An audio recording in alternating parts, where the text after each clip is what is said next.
सुधांशु जी ये बताइए, राहुल गांधी जी सुनिए ना, जारी पे भी तो बहुत राहुल ठीक है बोलिए, आप उस पर भी बोलिए, लेकिन राहुल गांधी का मतलब और अर्थ यही है जो समझ में आ रहा है कि अच्छाई और बुराई का वो जिक्र कर रहे हैं, कि जो परेशानियां हो रही हैं देश में, नफरत की बात वो कर रहे हैं, वो सब वो सीधा भेज रहे हैं बीजेपी और आरएसएस के खाते में। और दूसरी तरफ वो कह रहे हैं कि हम ऐसे लोग हैं जो तप करके, जो वो तप कर रहे हैं भारत जोड़ो यात्रा में इस ठंड में, उसके जरिए वो आगे बढ़ रहे हैं।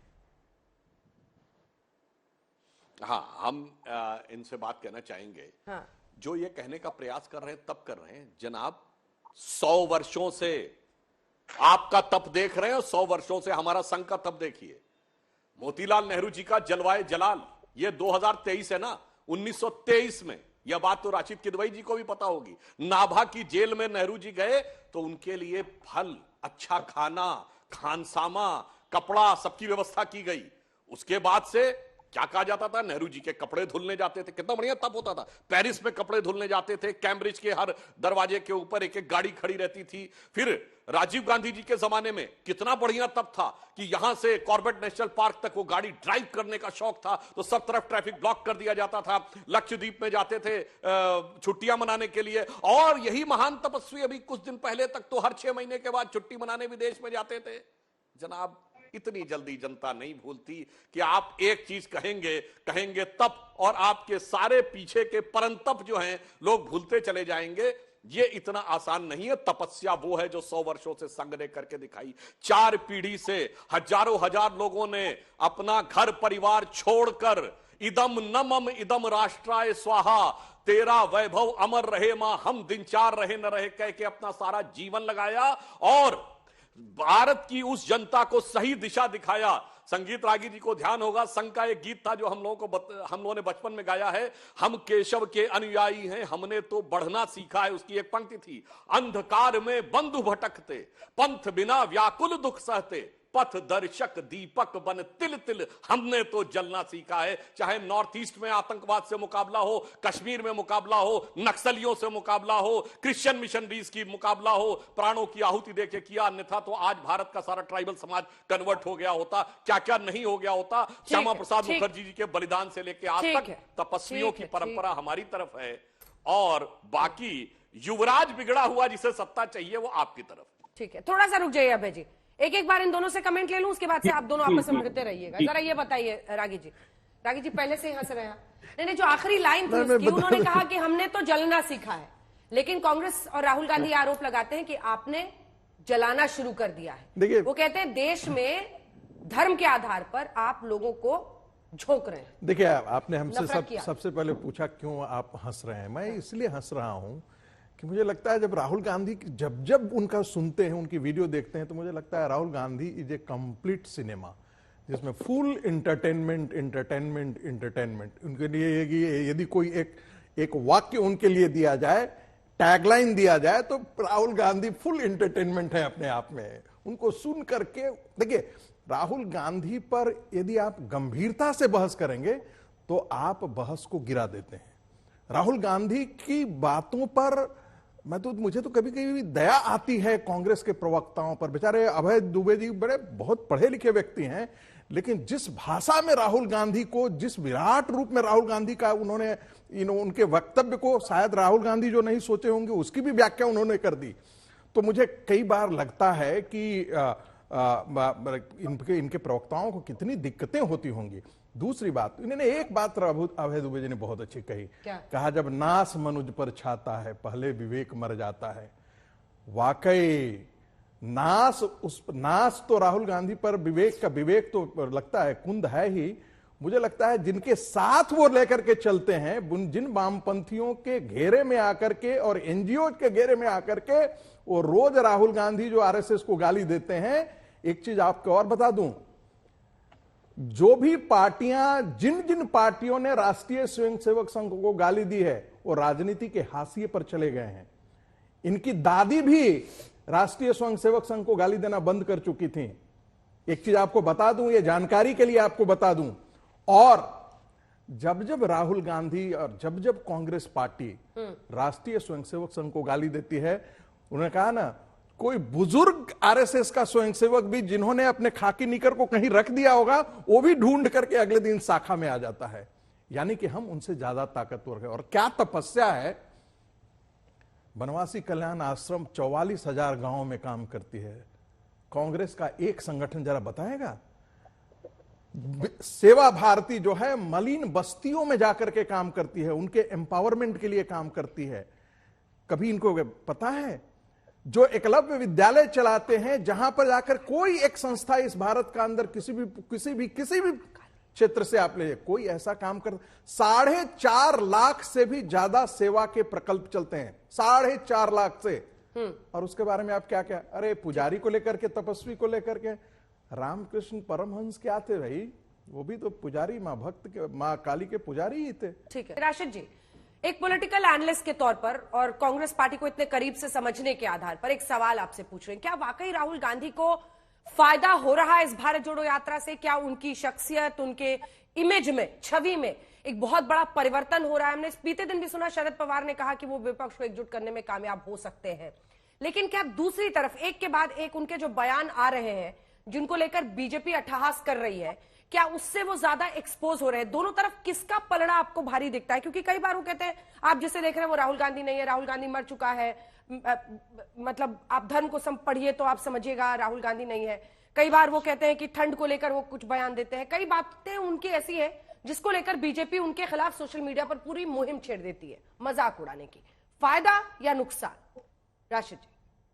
अंजना जी देखिए, फायदा या नुकसान ये तो चुनाव के परिणाम बताएंगे, लेकिन एक बात है जो गांधी जी की तरफ से एक कथन कहा जाता है कि कभी कभी हम अपने विरोधियों के कारण आगे बढ़ते हैं।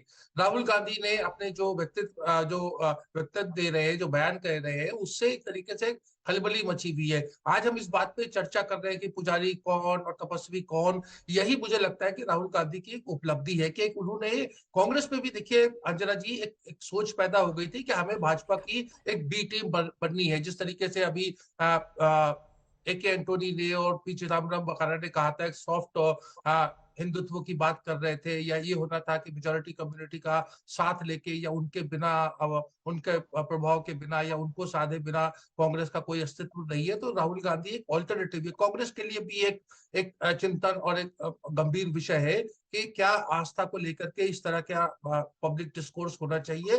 फायदा नुकसान तो बाद में होगा। मुझे लगता है ये जो खलबली बची है, ये अंजना जी मुझे लगता है कि राहुल गांधी के एक सियासी तौर पर एक उपलब्धि है कि उसको गंभीरता से ये तमाम मुद्दों के ऊपर चर्चा हो रही है। ये खलबली ही उनकी उपलब्धि है। इस पर सुधांशु जी छोटा सा एक लाइन का सिर्फ। देखिए खलबली नहीं है, सिर्फ एक लाइन। राहुल गांधी रोज सुधांशु जी आप जवाब दीजिएगा। रागी साहब एक लाइन का जवाब दे। देखिए खलबली नहीं है, क्या है? राहुल गांधी रोज मजाक के विषय बनते जा रहे हैं, सबसे बड़ा दुर्भाग्य है। लेकिन जो उनके जो प्रवक्ताओं की जो चाटुकार परंपरा है, उनको ये समझ में नहीं बात आ रही है कि देश की जनता जो है, नेता की कोई प्रशंसा करेगा तो चाटुकार हो गया। आप नहीं कर रहे हैं या सुधांशु जी नहीं कर रहे हैं क्या? मैं मानता हूं ये उनकी मजबूरी है, मैं बिल्कुल सही है। नहीं कहिए ना, शब्दों को समझ के मैं विड्रॉ कर रहा हूं। लेकिन जो ठीक है, मैंने एक्सेप्ट कर लिया, मैं अपनी बात कह दूं, बहुत जल्दी से अपनी बात कह दूं। राहुल गांधी जब मुंह खोलते हैं तब तक वो मजाक के विषय बन जाते हैं। वो लगते हैं, जैसे मैंने ऐसे नहीं कहा कि वो एंटरटेनमेंट है। यदि वो प्रेस कॉन्फ्रेंस करें तब भी कोई ऐसी गंभीर बात नहीं करेंगे। जब आपने देखा कि अपने कहा आप शिव जी को पढ़िए, अरे भाई, यानी मुझे लगता है राहुल गांधी वेद पुराण उपनिषद पढ़ करके बैठे हुए हैं क्या? इनसे हिंदू धर्म में आदमी सीखेगा? वो उनको लगता है कि वो जो कह रहे हैं बड़ा गंभीर बातें कर रहे हैं, लेकिन वो हंसी के पात्र होते हैं। बीजेपी की खलबली ही उनकी उपलब्धि है। इस पर आपका जवाब? अंजना जी, जहां तक खलबली की बात कही राशि जी, तो मैं राहुल गांधी जी की बात का समर्थन करना चाहता हूं। सही कहा उन्होंने, देश पुजारियों का देश नहीं है, कांग्रेस की नजर में पुजारियों का देश नहीं है, जॉर्ज पुनिया जैसे पादरियों का देश है, जो ये कहते हैं कि मैं इस धरती को इतना पवित्र मानता हूं कि जूता पहन के चलता हूं कि टच ना हो जाए। कांग्रेस की नजर में देश मौलवियों का देश है, पुजारियों का नहीं है, क्योंकि मौलवियों को क्या मिलता है? मदरसे भी मिलेंगे, वक्फ बोर्ड भी मिलेगा, मुस्लिम पर्सनल लॉ बोर्ड भी मिलेगा, सरकारी खजाने से तनख्वाह मिलेगी, इसके अलावा जरूरत पड़ने पे तो शरीयत की पनाह मिलेगी और पुजारियों को ठेंगा मिलेगा। तो उन्होंने अपने हिसाब से राजनीतिक दृष्टि से एक सुविचारित वक्तव्य दिया है जो उनके उस वोट बैंक के लिए बहुत आवश्यक था। जो एक एंटोनी जी ने कहा था कि अल्पसंख्यक तो हमारे साथ है, तो पहले उसको सेट किया, फिर उसके बाद उन्होंने क्या कहा था एक एंटोनी साहब ने, अब मंदिर भी जाना पड़ेगा, टीका भी लगाना पड़ेगा, तो वो भी करके दिखाना है। और दूसरी बात मैं पूछना चाहता हूं, आज स्वर्ण मंदिर में गए थे, तो स्वर्ण मंदिर तो स्वर्ण मंदिर है ना, मंदिर में अरदास या पूजा करने के लिए जाते हैं, तपस्या करने के लिए जाते हैं, बताइए तो काहे गए थे फिर वहां? अभय जी, अभय और देखिए, इससे पहले उन्होंने महाआरती भी की है बीते दिन, एक दिन पहले। अंजना जी, वही तो मैं कह रहा हूं ना, समूचे देश को आपके शो के माध्यम से ये बात बता दूं, रोज भारतीय जनता पार्टी का हर प्रवक्ता टेलीविजन पर झूठ बोलता है। इतिहास साक्षी है, कांग्रेस पार्टी की सरकारों ने यह प्रावधान किया था, देश के समूचे शासकीय संधारित मंदिरों के लिए मंदिरों के पुजारियों को न सिर्फ मानदेय मिलता था, कई एकड़ जमीन मंदिर के साथ उनके परिवार के भरण पोषण के लिए दी जाती थी, जो आज भी मौजूद है। और सारे कांग्रेस शासित प्रदेशों ने उन पुजारियों का मानदेय 3-3 गुना बढ़ा दिया। आपने दशकों से जो कांग्रेस पार्टी के समय छोड़ा गया था, वही मानदेय पर गुजारा आज भी पुजारी कर रहे हैं, और सिर्फ मोदियों का प्रलाप यहां पर आप आलाप रहे हैं। क्या है राम राज्य की अवधारणा जिस पर कांग्रेस पार्टी और राहुल गांधी जी चल रहे हैं?